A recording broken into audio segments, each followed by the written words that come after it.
Assalamualaikum warahmatullahi wabarakatuh. Berjumpa kembali bersama Mimin di Pawon Misteri Official. Semoga kita semua senantiasa diberikan nikmat sehat walafiat ya. Amin ya robbal alamin.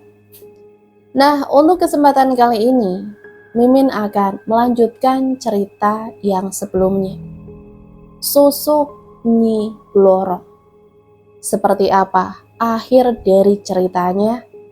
Mari kita mulai. Susuk Nyi Blorong Part 2. Bram berjalan meninggalkan klinik dengan perasaan kesal. Kakinya terus menendang kerikil di sepanjang jalan yang dilewatinya untuk melampiaskan rasa kecewa di hatinya.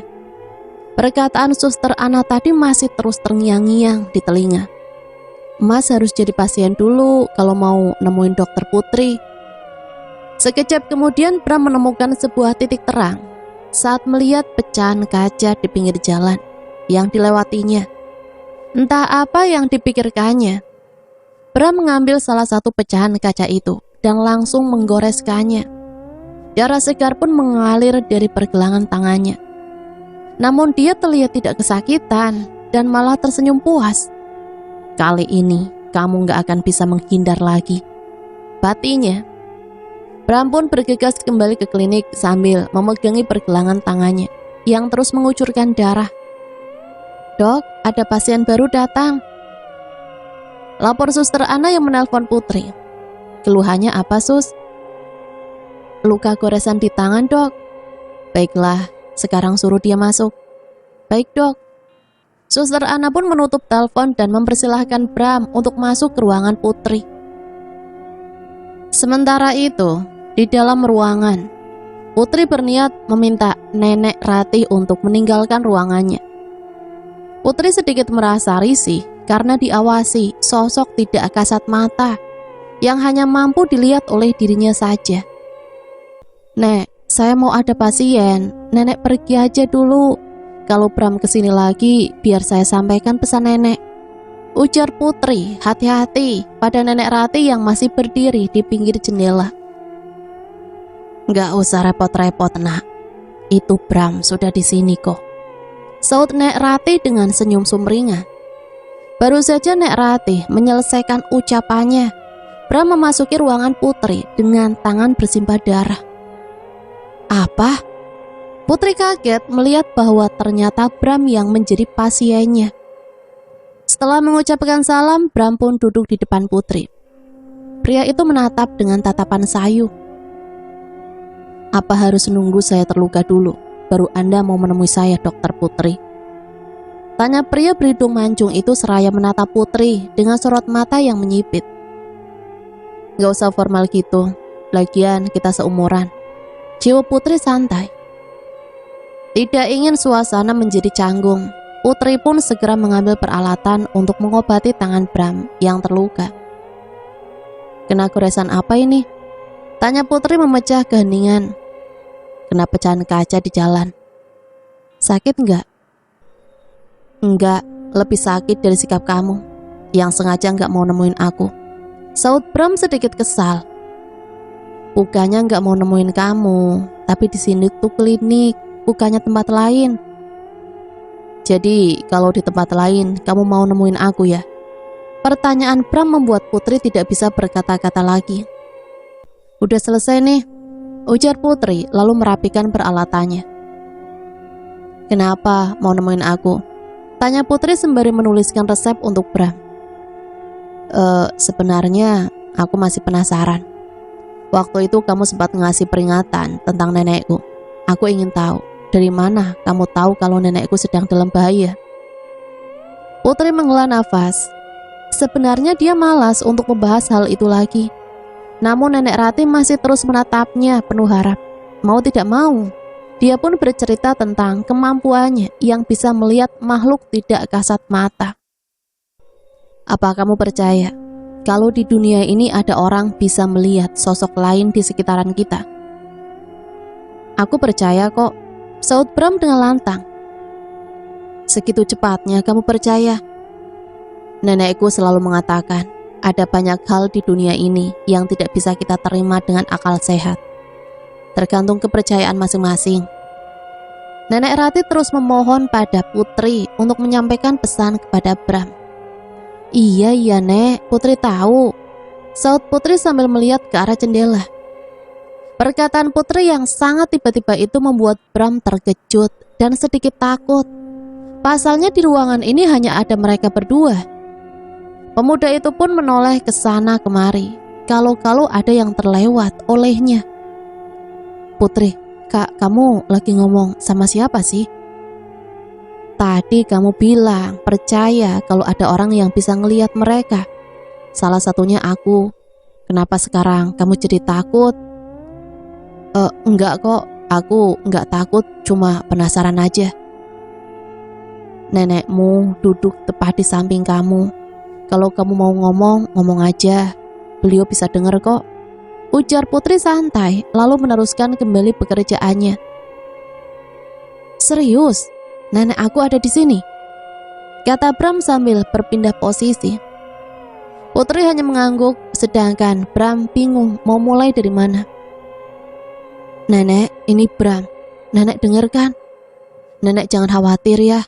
Bram akan jadi cucu yang berbakti buat nenek. Bram akan jadi orang sukses seperti papa, Nek. Mulai sekarang, nenek bisa tinggal di surga dengan tenang. Tutur Bram seraya menatap ke arah kursi kosong di sampingnya. Nenek Rati pun tersenyum mendengar perkataan Bram. Dia mengangguk dan berpamitan pada Putri. Usai berpamitan, wujud Nenek Rati berubah menjadi asap putih yang kemudian menghilang. Putri tersenyum kecut setelah melihat kepulan asap itu menghilang dari pandangannya. Bram yang tidak mengetahui bahwa sang nenek sudah pergi masih terus berbicara, seolah neneknya masih duduk di sampingnya.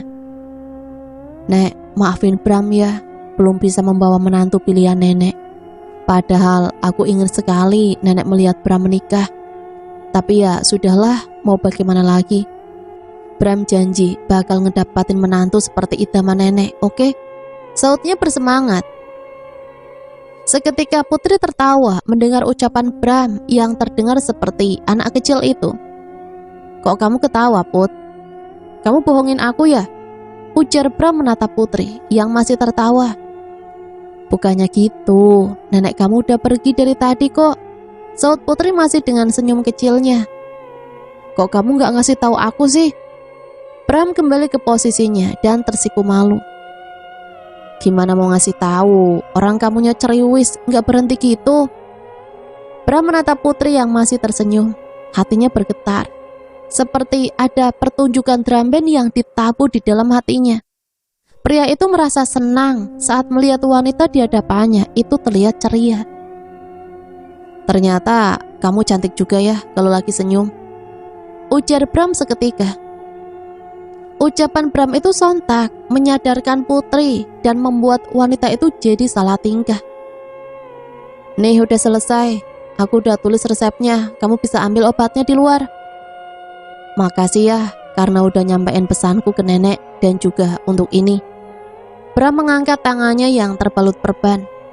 Putri hanya mengangguk dan tersenyum mendengar ucapan Bram.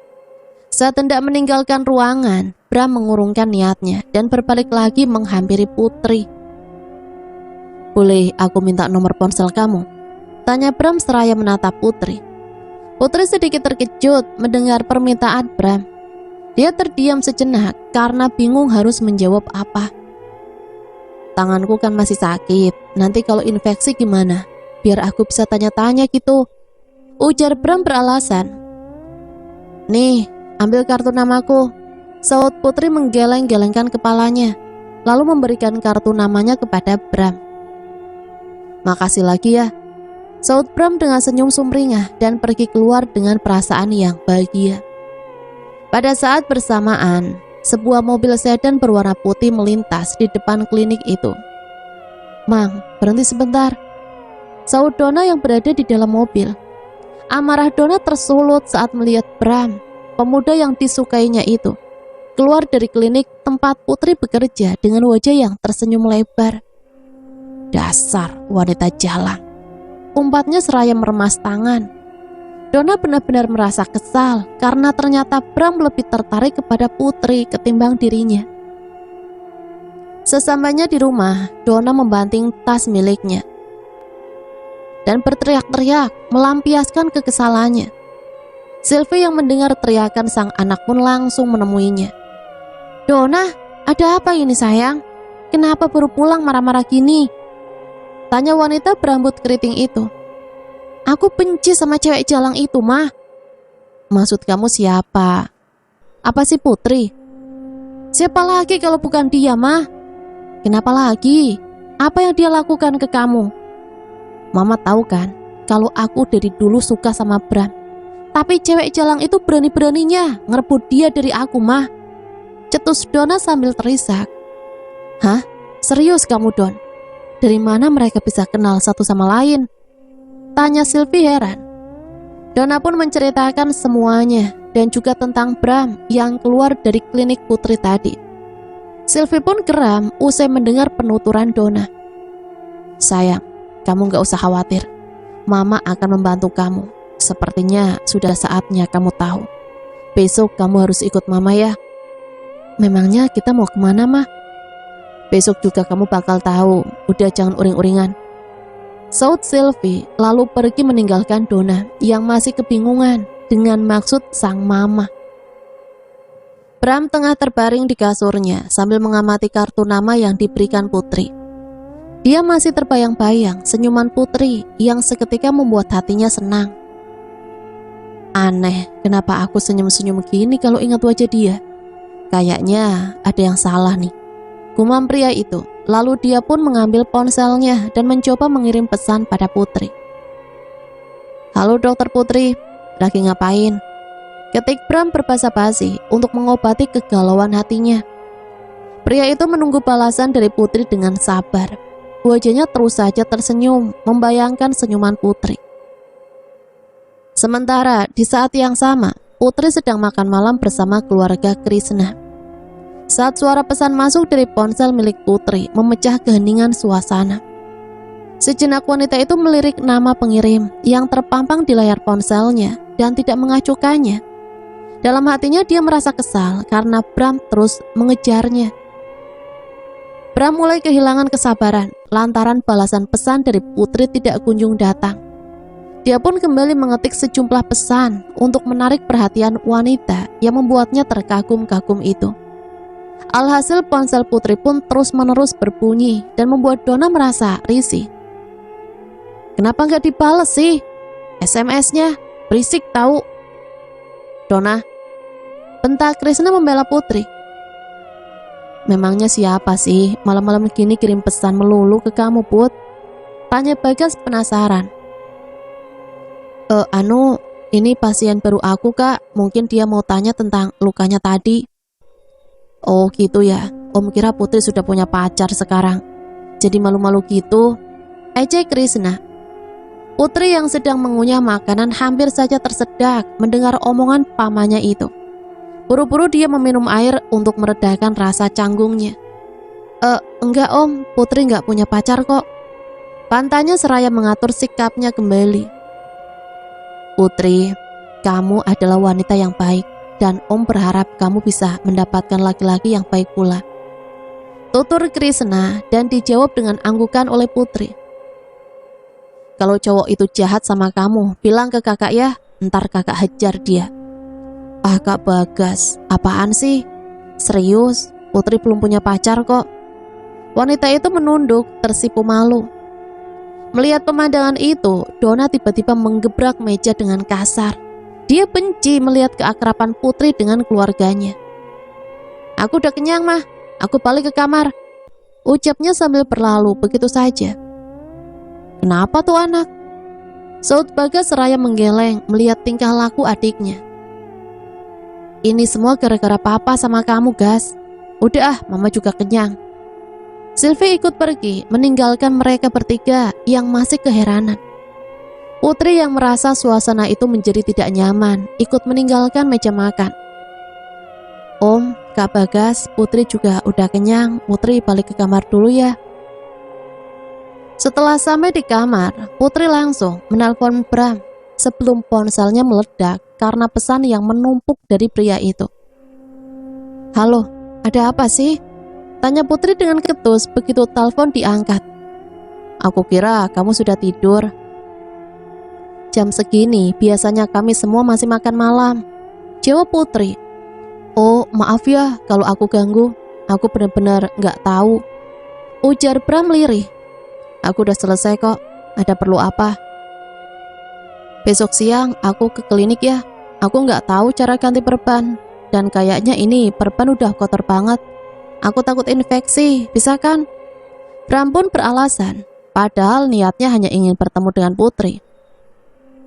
"Ya udah, datang aja besok," saut Putri dan mengakhiri panggilannya. Keesokan harinya, Bram datang ke klinik dan langsung menuju ke lobi. "Sus, apa dokter Putri ada di ruangannya?" "Oh, sebentar ya, saya telepon dulu." Setelah menunggu beberapa saat, suster itu pun mempersilahkan Bram untuk masuk menemui Putri. "Mas, langsung masuk aja, dokter Putri sudah menunggu kok." "Makasih ya sus, permisi dulu."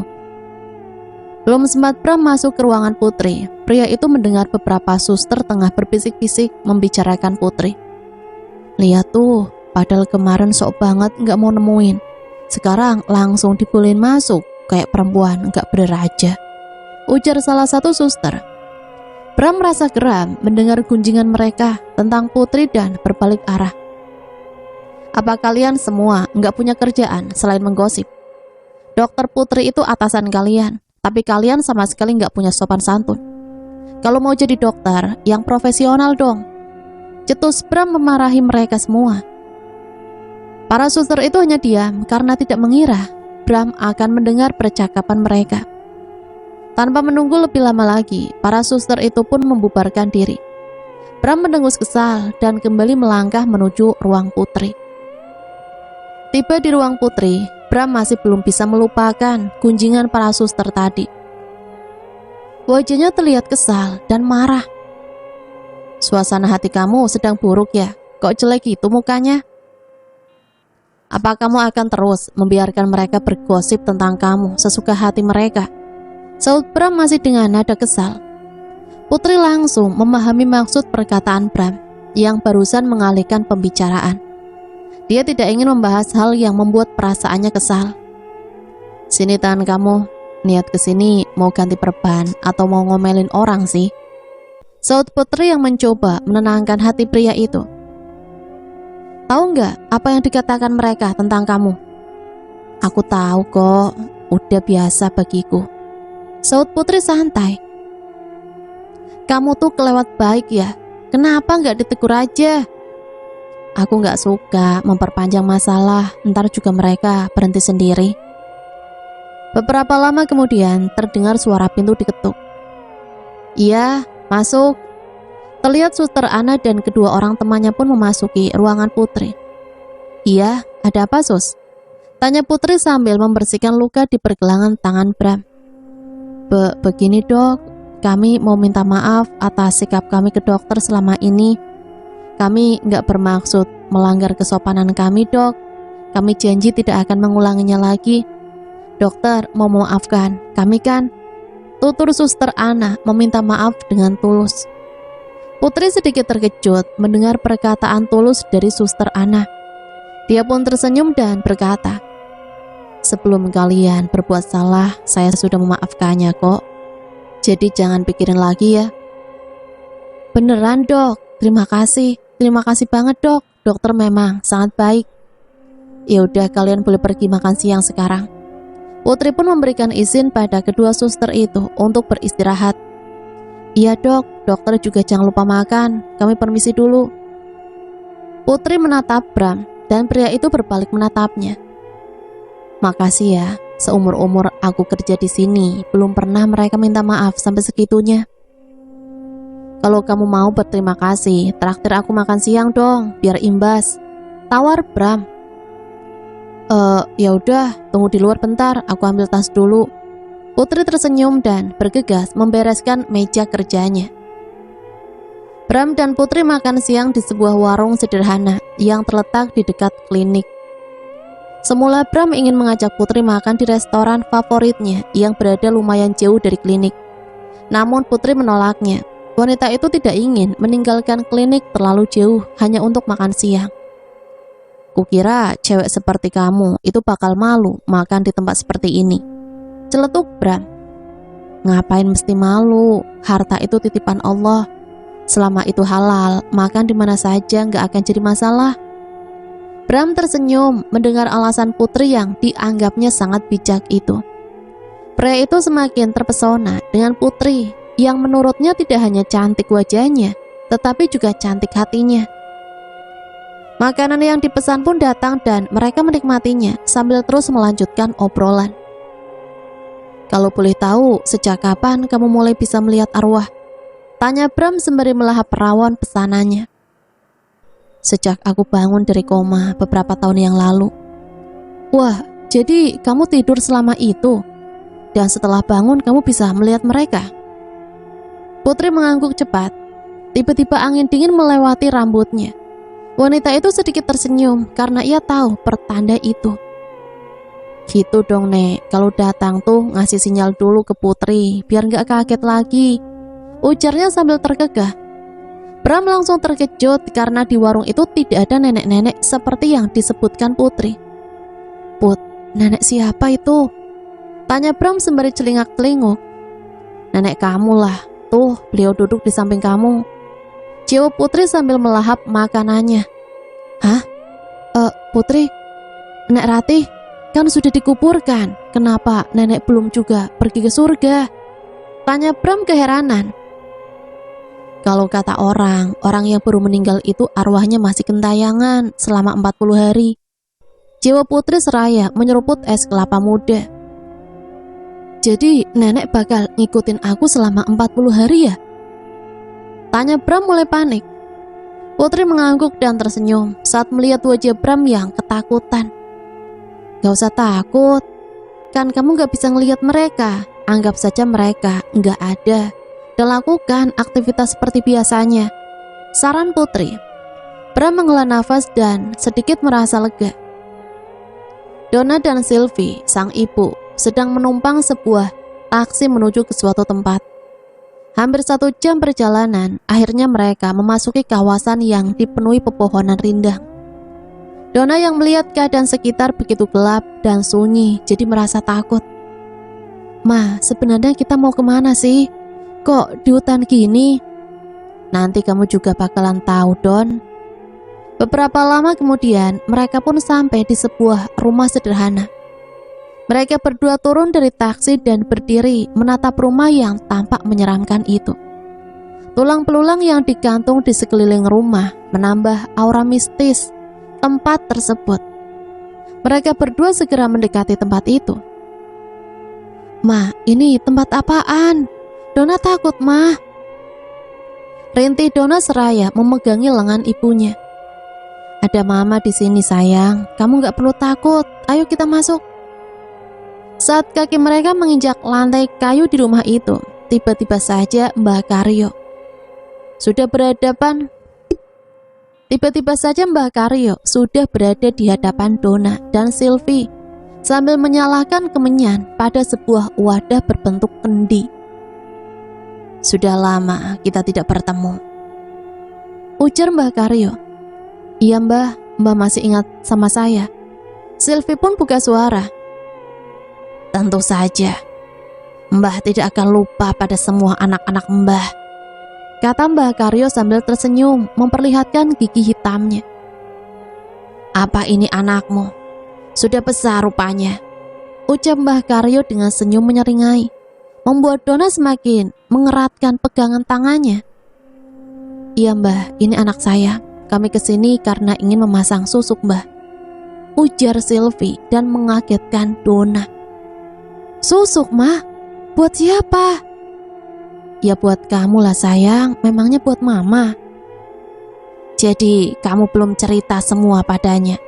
Kalau dengan susuk itu kamu berhasil mendapatkan pria yang kamu idam-idamkan. Jadi Mama juga?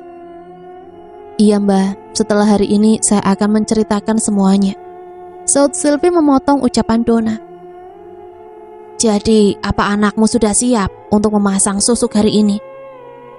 Sebelumnya, saya mau tanya Mbah, gunanya susuk itu untuk apa ya? Tanya Dona yang tidak mengetahui apapun tentang susuk. Nduk, susuk itu banyak gunanya, tergantung pada peminatnya saja. Kalau susuk yang akan Mbah pasang di kamu nanti, namanya susuk Nyi Blorong. Susuk untuk memikat para pria. Susuk yang sama seperti yang dipakai oleh ibu kamu. Dona terhenyak, dia tidak pernah mengira akan berhadapan dengan hal-hal seperti itu. Awalnya wanita itu menolak, tetapi setelah diberikan penjelasan bahwa dengan susuk ini dia bisa mendapatkan pria manapun termasuk Bram, maka Dona pun menyetujuinya. Ritual pun dimulai dan Mbah Karyo komat kamit membacakan beberapa mantra. Lelaki tua itu membuka sebuah peti yang berisikan susuk berbentuk bunga dan memasukkan benda itu ke dalam wajah dan tubuh Dona. Setelahnya Mbah Karyo mengitari tubuh wanita itu seraya memercikkan air. Tidak lama ritual itu pun selesai. Ini Mbah. Sylvie memberikan amplop berisi uang ke Mbah Karyo.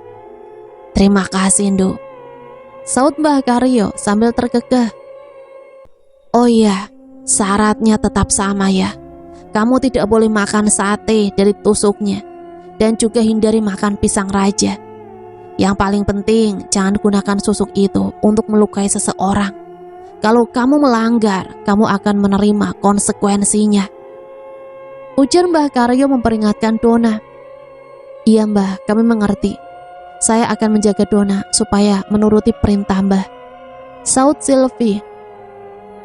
Mereka pun undur diri dari rumah itu. Semenjak memakai susuk, Dona merasakan perbedaan pada dirinya. Namun dirinya masih belum bisa percaya begitu saja bahwa susuk yang dipakainya itu benar-benar bisa menaklukkan Bram. Dan hal itu membuatnya semakin tidak sabar untuk mencoba khasiat susuk itu. Saat dalam perjalanan pulang, Dona yang masih penasaran mencoba bertanya pada sang ibu. Jadi ini rahasia mama bisa menaklukkan papa? Sejenak Sylvie menarik nafas panjang dan bersiap menceritakan semua rahasia yang selama ini dipendamnya. Karena umurmu sudah 20 tahun, mama akan menceritakan semuanya padamu.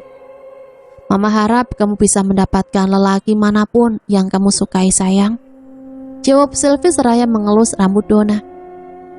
Terima kasih Ma, ujar Dona seraya memeluk wanita yang sudah melahirkannya itu. Bram mengantar Putri kembali ke klinik setelah mereka makan siang. Makasih ya udah mau makan siang sama aku, ujar Bram. Iya, oh ya, 2 hari lagi perbannya udah boleh dibuka. Hati-hati, jangan terluka lagi, saut Putri, kemudian berlalu masuk ke klinik. Bram senyum-senyum sendiri mendengar ucapan Putri. Pria itu benar-benar terpesona dengan Putri. Ah, manisnya, batin Bram seraya menatap Putri yang berlalu pergi. Keesokan harinya, Dona berjalan menuju ke ruangannya di rumah sakit tempatnya bekerja. Ketika ia berjalan melewati beberapa orang, terlihat mata mereka terkagum-kagum menatap Dona. Tanpa mereka sadari, ada sosok wanita berkebaya hijau sedang menari dengan gemulai di belakang Dona. Sosok wanita itu bergoyang sambil menghentakkan kaki dan selendang di tangannya. Matanya hitam pekat dan menyihir semua yang ada di sana. Mereka terbius pesona mistis yang terpancar dari susuk di wajah Dona. Namun di antara mereka yang terpikat itu, hanya ada satu pria yang tidak terpengaruh pesona mistis Dona, yaitu Bram. Pria itu dilindungi oleh arwah nenek Rati yang sengaja menutup mata batin cucunya itu, supaya tidak terpikat muslihat Dona. Bram, lihat itu Dona, semakin cantik aja dia itu ya, ujar Ridwan dengan mata berbinar-binar menatap Dona. Biasa aja, jawab Bram datar. Kamu buta ya? Lihat baik-baik, Dona itu udah cantik, seksi, kaya pula. Dia tuh idaman para pria banget, ucap Ridwan yang semakin tergila-gila melihat kecantikan Dona. Udah, Kalau kamu naksir dia, sana kejar aja. Aku mau ke perpustakaan aja, cari bahan makalah, saut Bram dan pergi meninggalkan temannya itu. Donna pun datang menghampiri Ridwan dan menyapa pria itu. Hai Ridwan, sapa Donna sambil tersenyum manis. Hai Donna, Kak, kamu tambah cantik aja deh. Makasih. Oh ya, Bram kemana? Dia baru aja ke perpustakaan. Oh, baiklah Ridwan. Donna pun berlalu pergi meninggalkan Ridwan yang menganga karena terbius pesonanya. Bram sedang sibuk mencari buku di perpustakaan untuk bahan presentasi setiap sebulan sekali di rumah sakit tempatnya bekerja. Saat tiba-tiba angin dingin melewati tubuhnya, pria itu menoleh karena merasa seperti ada seseorang yang baru saja lewat. Bulu kuduknya seketika berdiri saat dia mendapati tidak ada seorang pun di sana. Bram pun kembali mencari buku yang diinginkannya. Sementara itu, di sisi lain, tampak dua sosok makhluk tak kasat mata yang sedang terlibat perseteruan sengit. Jangan berani kamu mengganggu cucuku, bentak Nenek Ratih kepada Nyi Blorong. Tak ada seorang pun yang bisa mengalahkan pesonaku, apalagi hanya wanita tua bangka seperti kamu, tegas Nyi Blorong yang berbaju hijau itu. Mereka tampak saling memandang dengan penuh emosi. Hai Bram, saud Donna yang tiba-tiba saja sudah berdiri di samping Bram dan membuat pria itu terkejut. Astagfirullahalazim, bikin kaget kamu Don, ucap Bram sambil memegangi dadanya. Jantungnya berdegup kencang karena terkejut. Maaf Bram, kukira kamu gak bakal kaget. Iya gak apa-apa kok, saud Bram yang mulai merasa takut dan terkejut semenjak tahu bahwa Putri mampu melihat makhluk tidak kasat mata. Hal itu membuatnya selalu waspada saat melihat atau merasakan hal ganjil di sekitarnya. Bram, kita makan siang yuk. Ya udah yuk, aku juga lapar, saud Bram setelah berpikir sejenak, lalu mengembalikan buku yang dipegangnya. Donna terlihat sumringah karena berpikir bahwa susuk yang dipakainya benar-benar manjur. Sebelumnya, Bram tidak pernah mengabulkan ajakannya dalam sekali ucapan. Pria itu selalu saja mencari alasan untuk menolak ajakan Donna. Mereka pun tiba di kantin dan langsung memesan makanan. Mereka berdua duduk di bangku paling pojok dan berbincang-bincang. Donna, aku boleh bertanya sesuatu? Tanya Bram lirih. Donna sempat bersorak dalam hati dan berpikir bahwa Bram akan menanyakan sesuatu yang membuatnya lebih bahagia lagi. Dia mengira Bram akan berkata bahwa Donna telah memikat hatinya dan berharap dirinya mau menjadi kekasih Bram. Ayo dong, buruan tanya. Batin Donna menggebu-gebu. Dia pun mengubah posisi duduknya dan melebarkan senyum di bibirnya.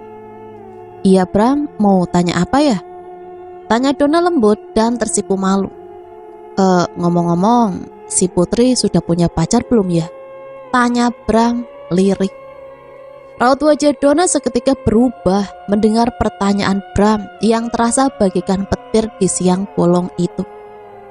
Rasa murka dan kesal meletup-letup di dada wanita yang sudah lama menyukai Bram itu. Dia ingin meluapkan emosinya, namun beruntung Donna masih sanggup menahan dan berusaha menjaga sikap di hadapan pria idamannya itu. Kok kamu malah nanyain si Putri sih? Kamu suka sama dia ya? Tanya Donna sambil tersenyum kejut. Bukannya gitu, kamu kan sepupunya, pasti tahu dia lebih banyak dong, saud Bram beralasan. Putri belum punya pacar kok, jangankan pacar, temen aja gak punya, ucap Donna sinis. Bram tersenyum lega mendengar jawaban Donna. Hatinya semakin berbunga-bunga. Sepulang kerja, Donna berteriak-teriak mencari ibunya. Mama! Teriak Donna yang melengking menggema di rumah mewah berlantaikan 3 itu. Sylvie yang sedang bersantai di kamar langsung keluar menemui putrinya yang terlihat tengah emosi itu. Ada apa sayang? Kenapa teriak-teriak gitu? Tanya Sylvie sambil menuruni tangga. Apa mama nggak salah pilih dukun? Susuk ini tuh bohongan, mah. Cetus Donna merasa kesal. Buru-buru Sylvie menghampiri Donna dan membekap mulut putrinya itu karena tidak ingin orang lain mendengar ucapan Donna. Ibu kandung Donna itu segera menarik tangan putrinya dan masuk ke kamar. Saat tiba di kamar, Sylvie menutup pintu kamar dan menguncinya. Maksud kamu apa? Bram masih tetap nggak suka sama aku, mah. Malahan dia tadi malah nanya tentang Putri. Udah punya pacar belum? Aku sakit hati, mah. Ucap Donna terisak, menumpahkan kekesalannya. Hah? Sialan anak itu. Kenapa bisa nggak manjur gini ya? Sautnya sambil berpikir. Mana Donna tahu? Donna mau sama Bram. Harus sama Bram, mah. Udah sayang, kamu yang tenang. Serahkan semuanya sama mama. Minggu depan, mama akan undang keluarga Bram untuk datang makan malam. Kamu jangan khawatir ya. Sylvie mencoba menenangkan sang putri. Beneran ya, mah? Donna tersenyum kembali dan memeluk Sylvie dengan perasaan sedikit lega. Hari-hari pun berlalu dan Bram semakin terlihat dekat dengan Putri. Tidak jarang pria itu menunggu Putri di depan klinik untuk sekedar makan siang atau membawakan minuman untuk wanita pujaannya itu. Sementara Donna semakin membenci Putri yang dianggapnya telah membuat Bram berpaling darinya. Perasaan benci itu semakin lama semakin membuat Donna gelap mata dan menumbuhkan dendam di hatinya.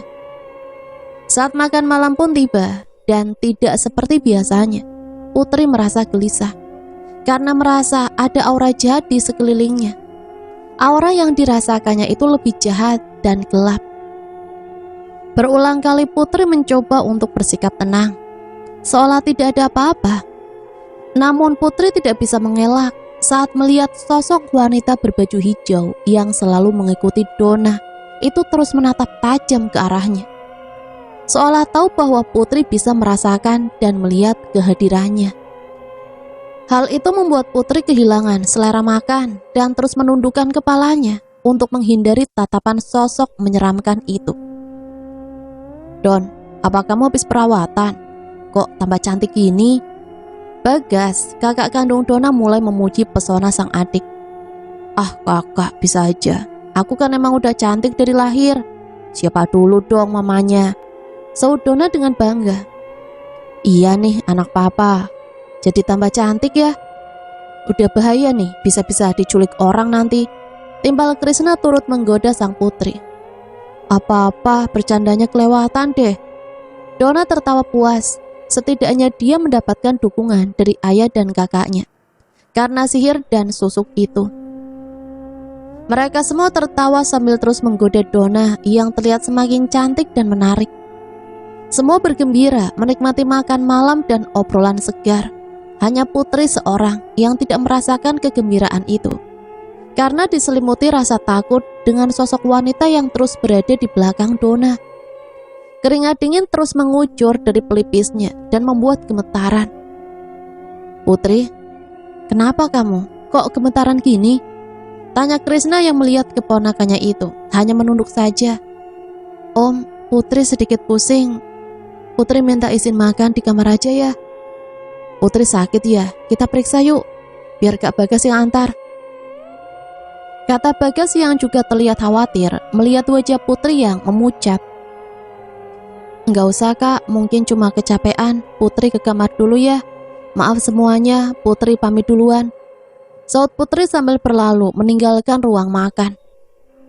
Saat tiba di dalam kamar, Putri mencoba mengatur nafasnya yang terengah-engah. Dia begitu takut karena jarang melihat arwah yang langsung menatapnya dengan tajam seperti itu. Tidak berapa lama Mbok Ina datang, menyusulnya ke kamar sambil membawa nampan berisi makanan. Non, ini makanannya, Mbok taruh sini ya, ujar wanita tua itu, tetapi Putri tak menyaut sama sekali. Non Putri, Non kenapa? Mbok Ina memanggilnya dengan agak keras dan membuat Putri tersentak mendengarnya. Oh iya Mbok, maaf Putri ngelamun. Makasih udah dianterin makanannya, saud Putri. Non, jangan mikir yang enggak-enggak. Habis makan langsung minum obat, terus istirahat ya, pinta Mbok Inah dan disambut senyuman oleh Putri. Selesai makan, Krishna mendatangi kamar Putri untuk melihat keadaan sang keponakan. "Putri, udah selesai makan belum?" tanya Krishna yang baru saja masuk ke kamarnya. "Sudah Om, baru saja." "Jangan lupa obatnya diminum ya," pinta pria berkacamata itu. "Iya Om." "Besok kamu gak usah kerja dulu ya, jangan ke klinik, Om rasa kamu pasti kecapean." "Tapi Om, Putri masih banyak pasien." "Putri, gak usah khawatir, besok Om akan meminta salah satu dokter dari rumah sakit untuk gantiin kamu ke klinik. Sementara ini Putri harus banyak istirahat dulu, oke?" Putri terdiam, dia tidak ingin menolak niat baik yang sudah diucapkan sang paman. "Ya udah kalau gitu Om, maafin Putri yang selalu ngerepotin ya." "Putri gak boleh bilang seperti itu, kita itu keluarga dan sudah seharusnya Om menjaga kamu. Sekarang kamu istirahat ya." Krishna membelai rambut Putri yang panjang. Keesokan harinya, seperti biasa, Bram mendatangi klinik milik Putri dan berharap bisa bertemu dengan wanita itu lagi. Namun kali ini dia harus kecewa karena ternyata Putri tidak datang karena sakit. Panik sudah tentu. Bram begitu peduli pada Putri dan melakukan berbagai cara untuk bisa menghubungi wanita itu. Namun sial, ponsel milik Putri tidak aktif. "Hah? Kenapa perasaanku nggak enak gini ya?" Kerutu Bram sambil menyalakan mesin mobilnya. Pria itu masih bingung harus bagaimana. Akhirnya setelah berpikir cukup lama, pria itu pun memutuskan pergi untuk menjenguk Putri, wanita pujaannya itu.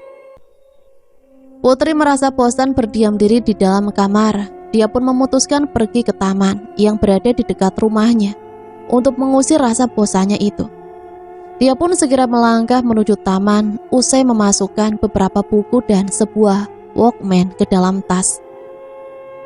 Sampai di taman, Putri memakai handset dan mendengarkan musik kesukaannya. Sesekali dia membuka buku dan membacanya perlahan. Namun belum terlalu lama, Putri merasakan pusing dan mual. Pandangannya berputar-putar dan membuatnya semakin tersiksa. Dia pun merogoh tas dan mencari ponselnya. "Duh, aku lupa nggak bawa ponsel lagi," gumamnya, padahal dia berniat menelpon Mang Ujang untuk menjemputnya. Beberapa saat kemudian terasa semilir angin dingin menghampiri tubuhnya. Putri terkesiap. Sejenak dia menutup matanya, lalu membukanya kembali. Putri tercengang karena melihat beberapa arwah sudah mengelilinginya. Ada yang mukanya rata, ada yang hancur lebur, bahkan ada pula yang berlumuran darah di sekujur tubuhnya. Putri bergidik ngeri dan mencoba untuk tidak menghiraukan mereka. Namun arwah-arwah itu semakin mendekati. Tangan mereka terulur dan bersiap mencekik Putri. Tentu saja wanita itu ketakutan setengah mati dan berteriak meminta tolong. Sayangnya tidak ada seorang pun yang menghiraukan teriakan Putri. Orang-orang malah menganggap Putri gila dan menertawakannya. Beruntung dari arah lain, Bram yang sedang mengendarai mobil menuju ke rumah Putri melihat wanita pujaannya itu seperti sedang dikejar sesuatu. Wajahnya terlihat ketakutan dan dia setengah berlari dengan mata memejam. Tanpa menunggu lama, Bram pun segera menghampirinya. "Putri, kamu gak apa-apa kan?" tanya Bram begitu turun dari mobil. Dia langsung membantu Putri yang terlihat ketakutan. Putri yang merasa mengenal suara itu pun memberanikan diri membuka matanya. Benar saja, Putri mengenal pemilik suara itu. "Bram, tolong aku, mereka mau membunuhku," rintinya sambil memeluk lengan Bram dengan erat.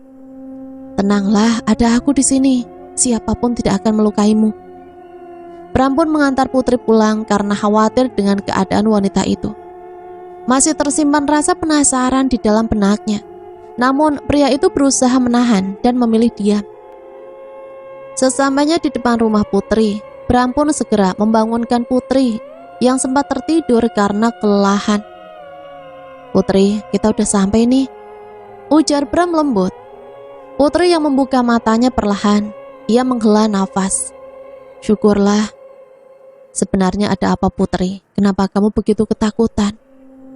Ayo masuk dulu, nanti aku ceritain semuanya. Ajak Putri dan turun dari mobil Bram. Tunggu aku di teras ya, aku ganti baju dulu. Kata Putri begitu mereka sampai di depan pintu masuk. Baiklah.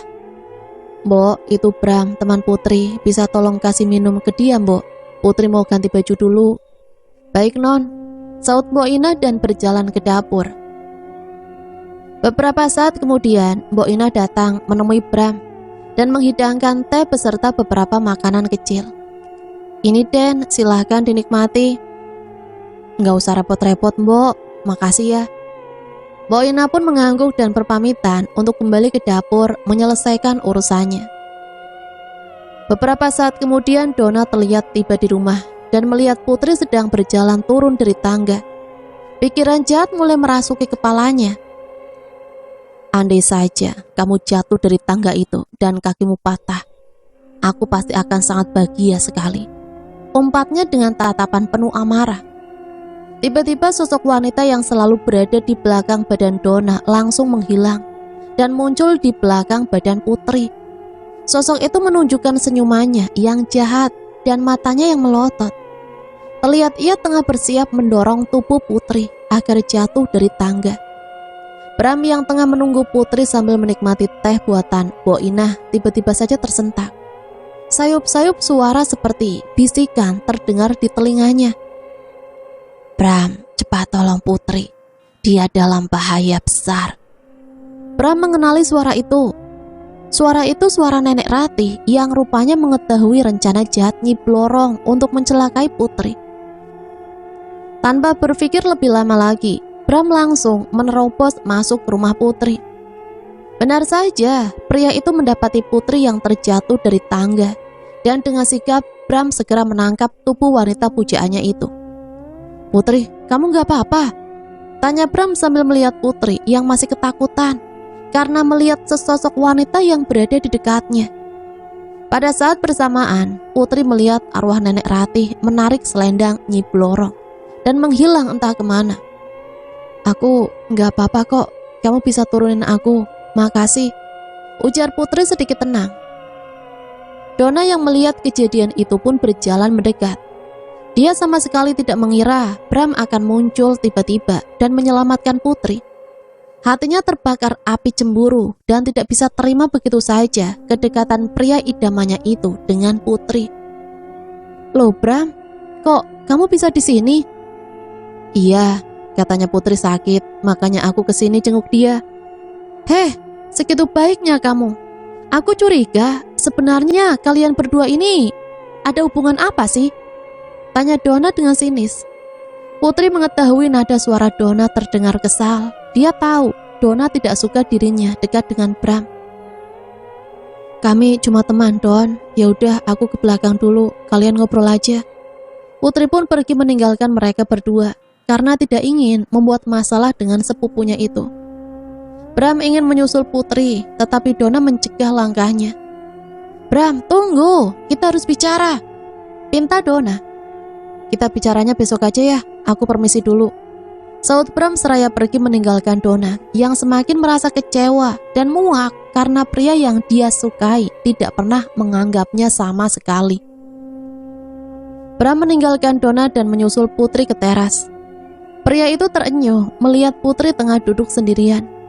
Wanita pujaannya itu terlihat sedih dan Bram terus menatapnya dari belakang.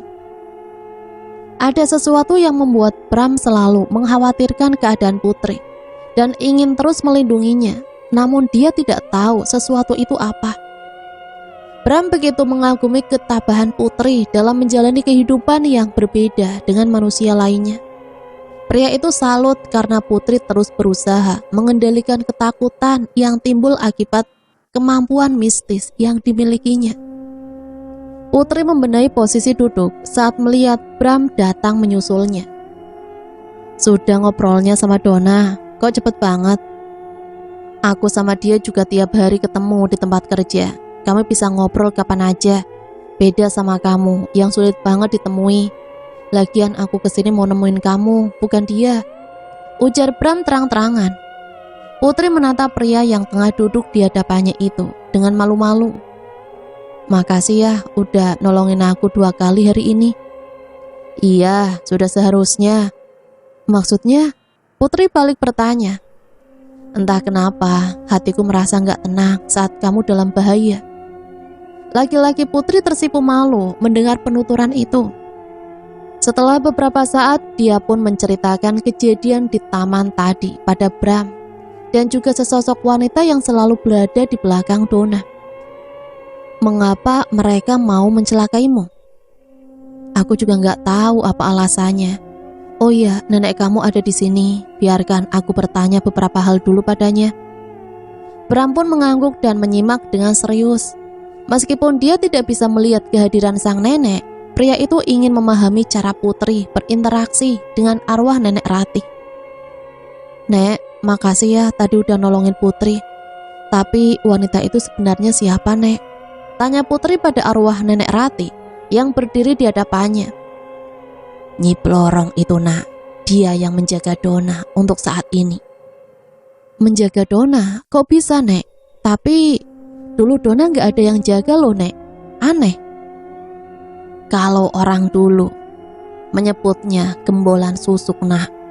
Jadi Donna sekarang memakai susuk dan benda itulah yang menjaganya sekarang." "Astagfirullahaladzim, susuk? Buat apa Donna memakai susuk, Nek?" "Nak Putri, sepertinya Donna mengincar Bram dan ingin mencelakaimu. Waktu nenek di sini hanya tinggal beberapa hari lagi. Nenek tidak bisa menjaga kalian selamanya. Bisakah kalian pergi ke rumah pamannya Bram? Nenek rasa dia bisa membantu kalian." Unggas nenek Ratih dan langsung menghilang. Putri menatap Bram dan kebingungan harus memulai bercerita dari mana. "Kenapa, Put? Nenekku bilang apa?" "Apa kamu merasa ada yang aneh dengan Donna?" "Bagiku sih biasa aja. Tapi kayaknya anak-anak lain makin tergila-gila sama Donna. Entah kenapa. Dia itu pakai susuk buat ngedapetin kamu, Bram," ujar Putri tiba-tiba. "Astagfirullahaladzim, gak mungkin lah. Gak usah bercanda deh," saut Bram yang tidak percaya sama sekali. "Yang dorong aku dari tangga tadi itu arwah penjaga susuk Donna. Dia gak suka ngelihat aku terlalu deket sama kamu." "Serius kamu? Apa itu tadi juga nenekku yang bisikin suruh cepet-cepet nolongin kamu?" "Iya, itu bisikan dari nenek Ratih. Waktu nenek di dunia ini tinggal beberapa hari lagi, beliau gak bisa menjaga kita selamanya dan meminta kita pergi ke rumah pamanmu." "Oh, Paman Tirto, nenekku bilang gitu ya? Baiklah, minggu ini aku jemput kamu ya. Kita ke sana bareng-bareng." "Iya," saut Putri setuju. Malam itu Bram tidak bisa tidur di kamarnya. Dia gelisah memikirkan semua kejadian hari ini yang membuatnya bingung.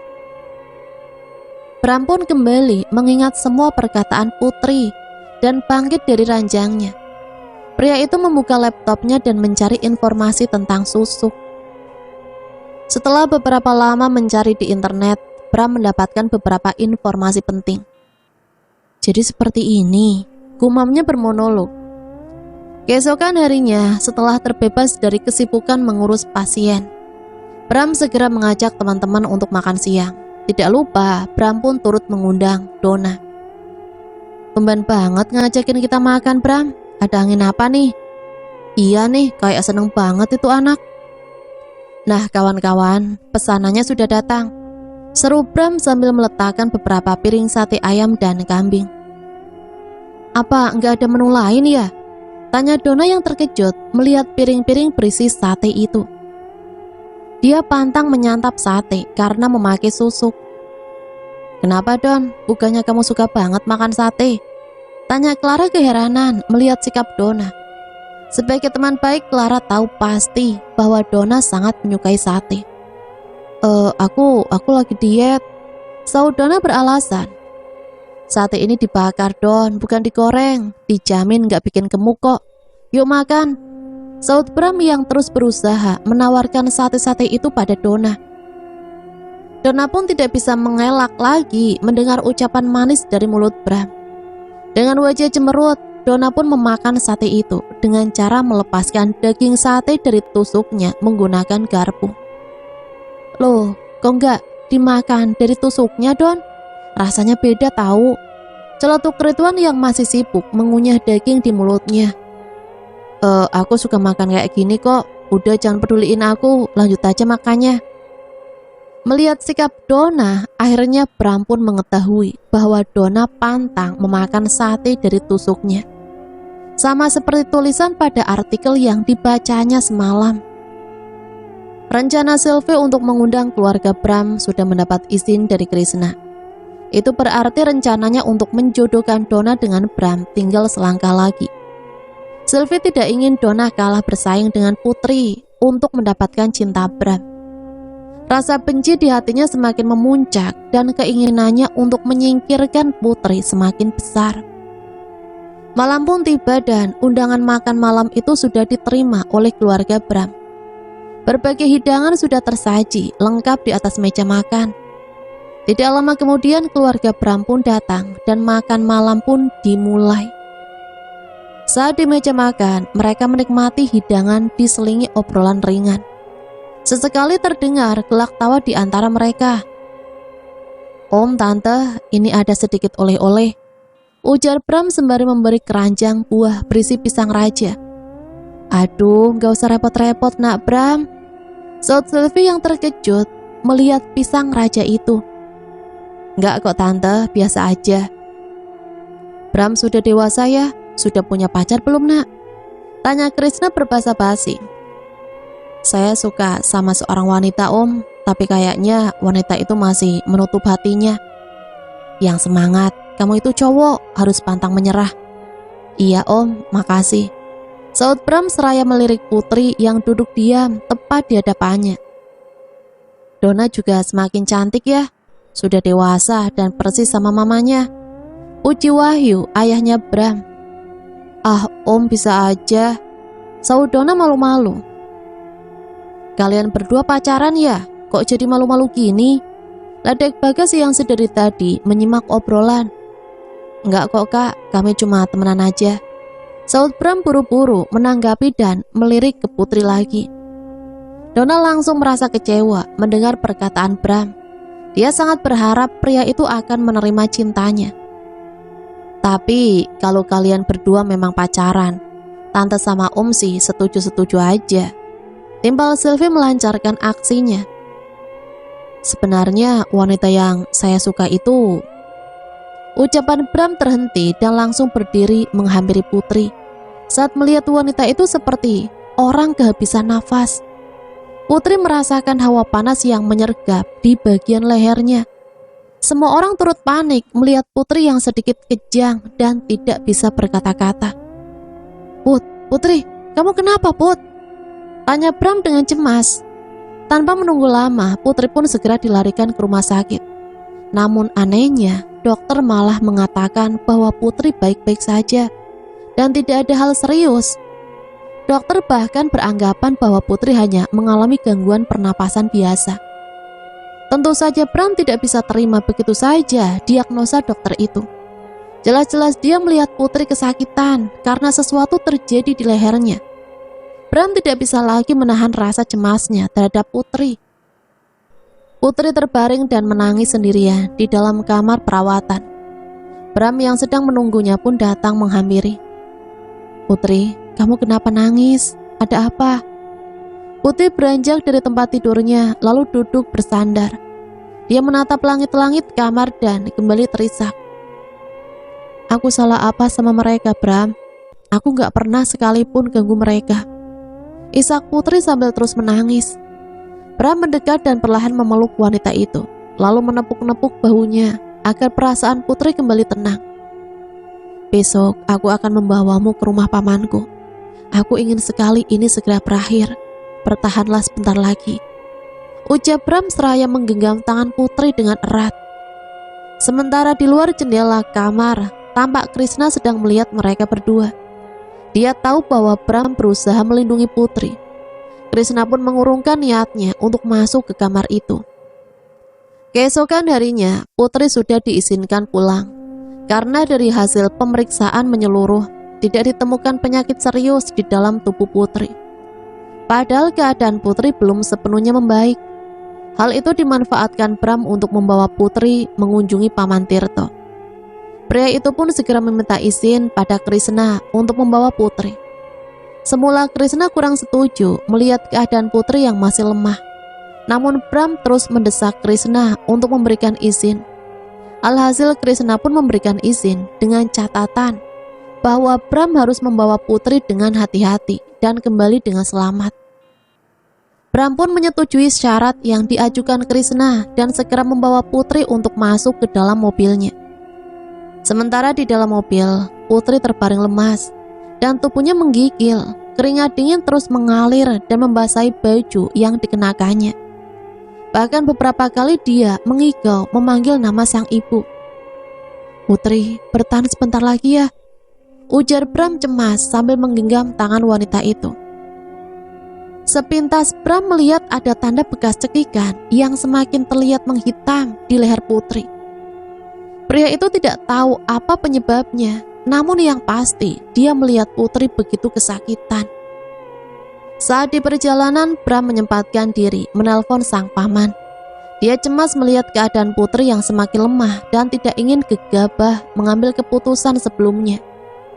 Bram sudah lebih dulu memberitahukan maksud kedatangannya dan sempat menceritakan kejadian yang dialami Putri kepada sang paman.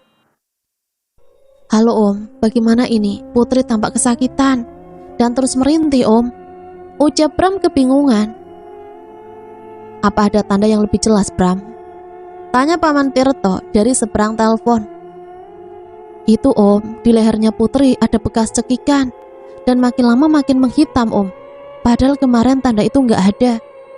"Bram, apa kamu membawa Al-Quran atau tasbih di mobil kamu? Kalau ada, taruh itu di badan Putri. Itu akan mengurangi rasa sakitnya." "Oh iya Om, aku coba cari dulu." Bram pun menutup ponselnya dan mencari Al-Quran atau tasbih sesuai arahan dari sang paman. Dia ingat pernah membawanya sesekali dan akhirnya menemukan benda itu. "Putri, pegang ini erat-erat, bentar lagi kita akan sampai," pinta Bram sambil meletakkan Al-Quran itu di tangan Putri. Putri hanya mengangguk lemah karena sudah tidak mampu berbicara lagi. Wajahnya pun terlihat semakin memucat. Hampir setengah jam kemudian mobil yang mereka tumpangi pun sampai di depan rumah Paman Tirto. Dan Bram langsung membopong Putri masuk ke rumah. Saat di dalam rumah, rupanya Paman Tirto sudah menyiapkan bak besar berisikan air yang ditaburi beberapa bunga di atasnya. "Masukkan dia ke dalam air ini Bram, cepat." "Baik Om." Tirto membaca ayat-ayat suci Al-Quran sembari mengitari bak air itu. Sesekali dia mengguyur tubuh Putri dan terakhir dia mencelupkan kepala Putri ke dalam air itu agar seluruh badannya basah. Saat Putri muncul lagi ke permukaan, bola matanya menghitam. Paman Tirto langsung mengambil 2 lembar daun kelor dan mengusapnya ke mata Putri. Tiba-tiba saja wanita itu langsung pingsan. "Bram, panggil tantemu." Bram pun memanggil Indah, tantenya, untuk masuk ke kamar. "Bu, tolong bantu Putri ganti baju ya." "Iya ya." Indah membantu Putri mengganti pakaian lalu membaringkan tubuh wanita itu di atas ranjang. "Om, gimana keadaan Putri?" tanya Bram yang masih cemas. "Om sudah mengembalikan susuk kiriman itu. Mungkin sekarang susuk itu menyerang pemiliknya. Om juga sudah menutup mata batin milik Putri. Sejak hari ini dia tidak akan bisa melihat arwah-arwah lagi," jelas Tirto. "Terima kasih Om," saut Bram seraya mencium telapak tangan pamannya itu. Dia benar-benar lega mendengar bahwa keadaan Putri baik-baik saja. Sementara itu di rumah, Donna yang sedang tidur nyenyak tiba-tiba saja merasa kepanasan dan menjerit kesakitan. Sylvie pun tergopoh-gopoh mendatangi kamar Donna. Wanita itu terperanjat saat melihat sang putri terduduk sambil terus menggaruk seluruh tubuhnya karena merasakan gatal yang luar biasa. Tidak hanya itu, ketika Sylvie mendekat, sekujur tubuh putrinya itu sudah dipenuhi oleh bintik-bintik berwarna merah. Donna terus menggaruk dan berteriak kesakitan. "Donna, kamu kenapa sayang?" Tanya Sylvie yang terlihat jijih melihat beberapa bagian tubuh Donna mengelupas akibat digaruk dengan kasar. Nggak tahu, Mah. Badanku panas banget. Gatal, Mah. Ada apa ini, Mah? Donna menerima akibatnya karena melanggar aturan yang paling penting dalam memakai susuk. Susuk itu hanya boleh untuk memikat lelaki, tapi bukan untuk menyakiti seseorang. Kini Donna harus menerima konsekuensinya. Sekujur tubuhnya dipenuhi bintik merah, mengelupas dan bernanah. Wanita itu terus mengerang kesakitan. Putri mulai tersadar dan membuka matanya perlahan. Dia melihat Bram terkantuk-kantuk, menunggunya di samping ranjang. Putri tersenyum dan merasa terharu, karena kini dia yakin bahwa Bram memanglah pria yang baik. Dan Putri merasa beruntung bisa mengenal pria itu. Saking mengantuknya, kepala Bram terantuk menabrak pinggiran ranjang. Pria itu pun kaget dan terbangun. Lebih kaget lagi karena ternyata Putri sudah sadar. "Kamu sudah bangun, Putri?" tanya Bram sambil menggenggam tangan Putri dengan erat. Putri pun beringsut duduk dan bersandar. Wanita itu melemparkan senyuman manis pada Bram. Pria yang selama ini begitu perhatian dan berusaha melindunginya. "Apa yang terjadi, Bram? Kenapa aku gak ingat sama sekali? Tadi pamanku yang ngobatin kamu." Beberapa lama kemudian, Paman Tirto pun datang menghampiri mereka dan memeriksa keadaan Putri. "Kamu sudah bangun, Nak. Gimana perasaan kamu sekarang?" "Iya, Om. Tubuh saya terasa lebih ringan." "Apa ada sesuatu yang terjadi sama saya, Om?" tanya Putri penasaran. "Susuk yang dipakai saudaramu itu telah menyerang dan mencoba membunuhmu. Untungnya Bram segera membawamu ke sini, jadi Om bisa membantu. Kalau terlambat sedikit saja, nyawa kamu bisa melayang." "Terima kasih banyak, Om, atas bantuannya," ujar Putri dengan mata berkaca-kaca. Dirinya sungguh tidak menyangka bahwa Donna akan melakukan hal kejam itu kepadanya. "Dan juga Om sudah menutup mata batin kamu. Jadi mulai sekarang kamu gak akan bisa melihat arwah lagi. Hiduplah seperti orang normal lainnya." "Alhamdulillah, baik Om," saut Putri tersenyum lega. "Om, bolehkah aku bawa Putri keluar untuk cari makan?" tanya Bram tiba-tiba. "Iya boleh, tapi jangan pulang malam-malam ya." "Siap, pasti Om." Bram mengajak Putri untuk makan malam di sebuah restoran sederhana yang berada tidak jauh dari rumah Paman Tirto. Bagaimanapun Bram masih merasa khawatir jika tiba-tiba keadaan Putri kembali tidak stabil. "Kamu pasti lapar, ini aku pesan makanan yang banyak buat kamu," ujar Bram sambil tersenyum. Putri memandang Bram dengan senyum manisnya dan terus menatap pria di hadapannya itu. Wanita itu mulai merasakan kekaguman pada sosok Bram yang sangat baik dan perhatian kepadanya. Putri teringat saat Bram terus berusaha membantu dan tidak pernah bersikap kasar kepadanya. Tidak bisa dipungkiri lagi, Putri mulai jatuh hati pada Bram. "Iya, kamu juga makan ya. Kamu pasti capek kesana kemari nolongin aku," saut Putri seraya mengambil lauk dan meletakkannya ke piring Bram. "Aku gak akan pernah capek kalau itu menyangkut kamu."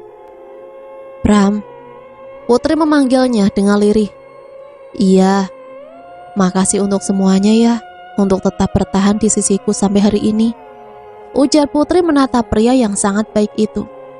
Bram tersenyum dan memegang tangan Putri yang kali ini tidak menolaknya. "Apa kamu tahu kenapa aku melakukan semua ini? Itu karena aku menyukaimu. Aku ingin selalu di sampingmu, ingin melindungimu, dan gak ingin melihatmu terluka," tutur Bram dengan bersungguh-sungguh. "Iya, aku tahu. Makasih karena masih menyukaiku, walau kamu tahu keadaanku seperti ini. Kukira aku tak pantas untukmu," sangga Putri. "Aku tulus mencintaimu, dan aku menerima semua kekuranganmu. Jadi, apa kamu mau menerima cintaku?"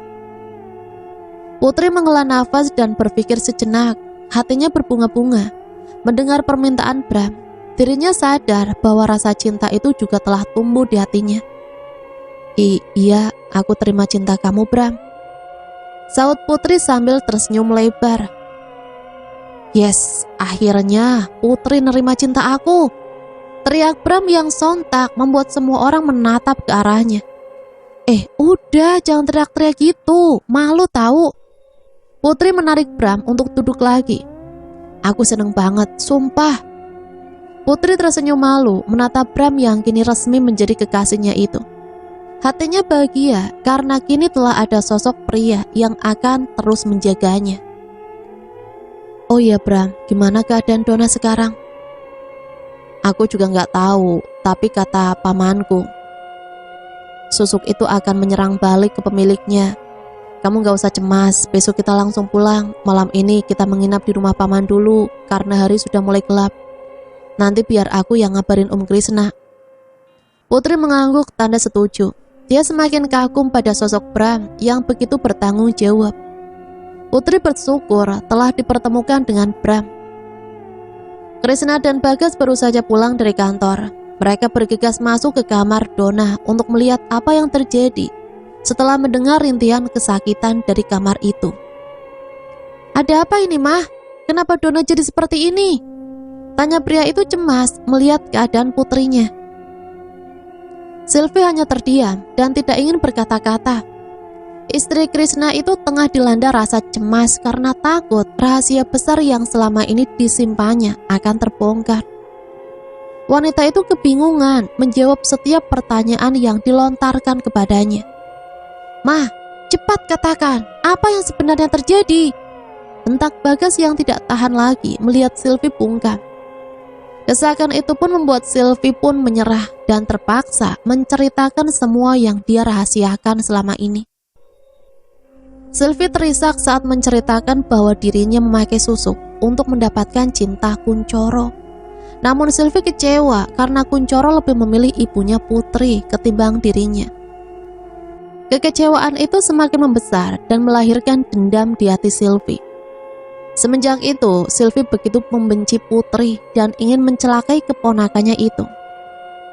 Istri Krishna itu juga mengakui bahwa dia juga yang membujuk Donna untuk memakai susuk demi memenangkan hati Bram.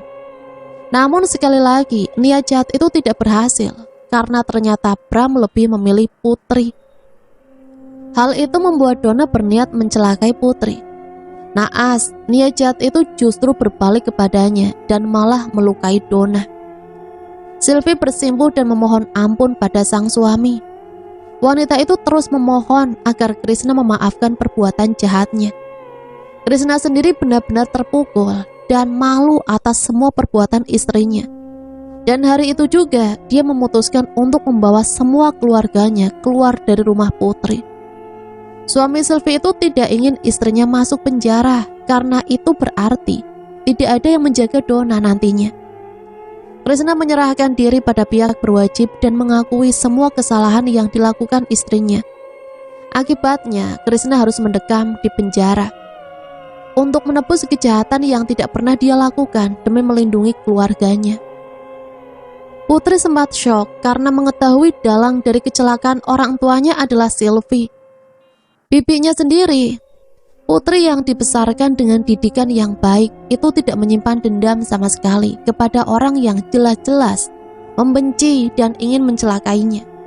Putri justru mencoba mencari keberadaan Sylvie dan kedua anaknya, tetapi nihil. Mereka seperti berupaya menghindari Putri dan tidak ingin melihatnya lagi. Padahal wanita itu hanya ingin bertemu dengan mereka untuk melihat keadaan Donna.